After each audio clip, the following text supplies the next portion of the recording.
વધશે। ભાજપમાં આંતરિક ડખા હવે સહકારી ક્ષેત્ર અને ઇફકો જેવી સંસ્થા સુધી પહોંચ્યા છે। ત્યારે ભાજપ સહકારી સેલના પ્રમુખ બિપિન પટેલ ગોતા અને અમિત શાહના સંબંધો જગ જાહેર થયા।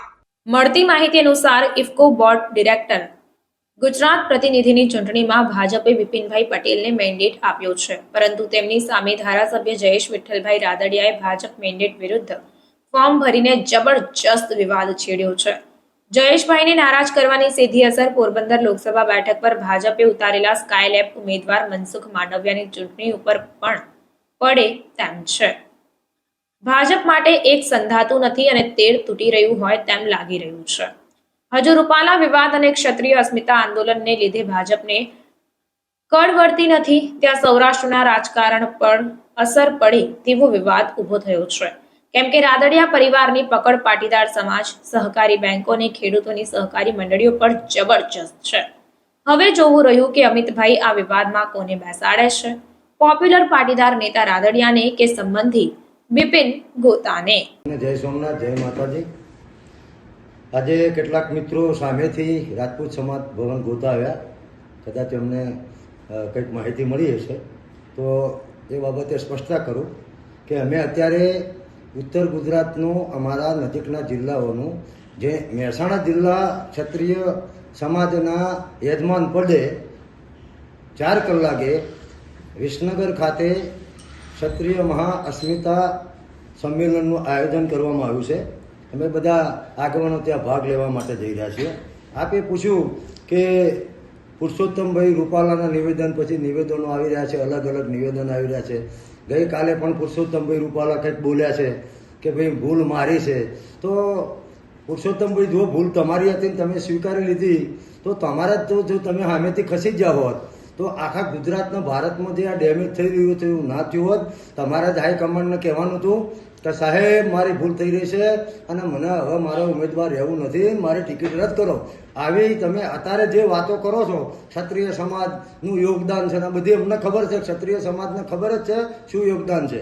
એટલે રૂપાલાભાઈ તમારે જે બોલવું એ બોલો। તમે હવે જે અમને ઘા વાગ્યો છે ને એને મલમ કરવા માટે આ બધું બોલી રહ્યા છો, પણ તમે 2 વાર વાગેલી માફીમાં કે અમને તમારી દિલથી માફી માંગી હોય એવું અમને લાગ્યું નથી। વાત રહી કે ભાઈ નિવેદનો આવે છે, નિવેદનો કરવા માટે લોકશાહીમાં દરેક વ્યક્તિ અથવા સંસ્થા અથવા પક્ષ સ્વતંત્ર છે, એને ક્ષત્રિય સંમેલન સમિતિ આપણી અમારી જે છે સંકલન સમિતિ એના કંઈ લેવા દેવા નથી। હા, અમારી એક વાત હજુ મોજૂદ છે કે જુનાગઢ જિલ્લા ભારતીય જનતા પાર્ટીના પ્રમુખ જેવી વ્યક્તિએ જે નિવેદન કર્યું હતું કે પહેલાના જમાનામાં રાજા મહારાજા લૂલી લંગડી બોબડી આધરી દેરી રાજમાતા રાણી પટરાણીના કુંખે જન્મ લેતા હતા અને અત્યારે રાજાઓ મતપેટીમાંથી નીકળે છે। આ વાત માટે મેં 2 દિવસ પહેલા પણ ભારતીય જનતા પાર્ટીના પ્રદેશ પ્રમુખ CR પાટીલજી અને હાઈકમાન્ડને કીધું હતું કે રૂપાલા બોલ્યા તમે ટિકિટ ના કાપી, હવે તોય તમારા જવાબદાર આગેવાનોના જોડે શું તમે આવી રીતે વ્યૂહાત્મક રીતે ક્ષત્રિય સમાજનું અપમાન થાય એવું જાણી જોઈને બોલાવી રહ્યા છો? અને જો તમે એનાથી સંમત ના હોય તો તમે આ 3 દિવસ થયા, એક બાજુ તમે એમ કહો છો કે ક્ષમા વિરસ્ય ભૂષણમ, ક્ષત્રિય સમાજ માફ કરી દે, ક્ષત્રિય સમાજ, તો તમારા જ આગેવાનો વારંવાર આવો વાણી વિલાસ કરી રહ્યા છે, તો તમે એમના ઉપર કોઈ પગલો લેવા માંગો છો કે નહીં? અને નથી લેતા, આજે 3 દિવસ થયા, તો અમે એવું સમજીએ છીએ કે ભારતીય જનતા પાર્ટીનું હાઈકમાન્ડ પુરુષોત્તમ રૂપાલાની વાણી વિલાસ સાથે તો સંમત હતું જ, પણ કિરીટ પટેલ જે જુનાગઢના ભાજપના પ્રમુખ છે એમની સાથે પણ એ સમત છે અને એની સાથે એમની સંમતિ છે એવું ગુજરાતનું તમામ ક્ષત્રિય સમાજ અને ક્ષત્રિય સમાજને ટેકો આપવાવાળા તમામ સમાજો આવું માનશે। એટલે પાટીલ સાહેબ, તમે આ વિશે અમે જે પ્રશ્ન પૂછ્યો છે એનો અમે જેમ મીડિયાના માધ્યમથી પૂછે છે એમ તમે અમને મીડિયાના માધ્યમથી આટલો જવાબ આપજો કે તમે આવું કિરીટ પટેલ ઉપર કંઈક કરવા માગો છો કે નથી માગતા। ત્યારે સમગ્ર ગુજરાતના 12થી વધુ જિલ્લાઓમાં ધર્મરથ ફરી રહ્યો છે અને ધર્મરથ એ અસ્મિતાનો રથ છે। અમે ધર્મરથના માધ્યમથી લોકો સુધી પ્રજા સુધી અમારી વાત પહોંચાડી રહ્યા છીએ કે આ જે બેન બેટીનું અપમાન થયું અને એક વ્યક્તિને મહત્વનો માન્યો, ક્ષત્રિય સમાજ અને અન્ય સમાજો જે ટેકો આપ્યા છે એની કોઈ વેલ્યુ ભારતીય જનતા પાર્ટીને નથી. એટલે ધર્મરથમાં અમે પણ જોડાયા હતા. હું ગઈકાલે અંબાજી હતો અને અંબાજીથી આ રથનું પ્રસ્થાન થયું.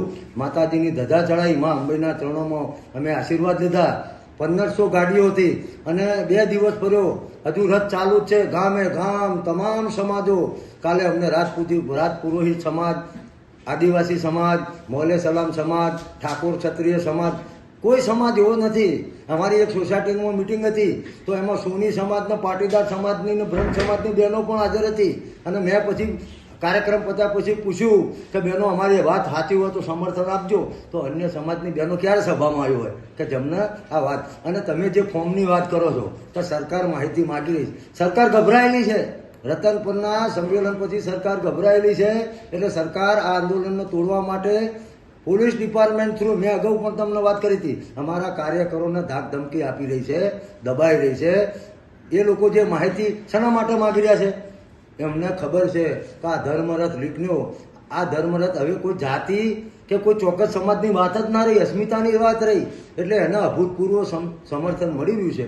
એટલે આઈબી અને જે તે જિલ્લાના એસપી એ આ માહિતી માગી રહ્યા છે. ઉઘરાવો માહિતી તમારે જેવું. અમારે કશું કુંડળીમાં ગોળ ભાગવાનો નથી.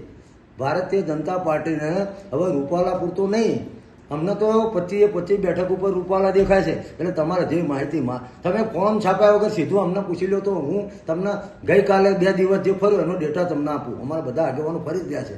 એટલે એ એમનો વિષય છે કે શું માહિતી લેવી ના લેવી, એ પણ માહિતી અમે જ તમને આપી એવી માહિતી છે. ધન્યવાદ.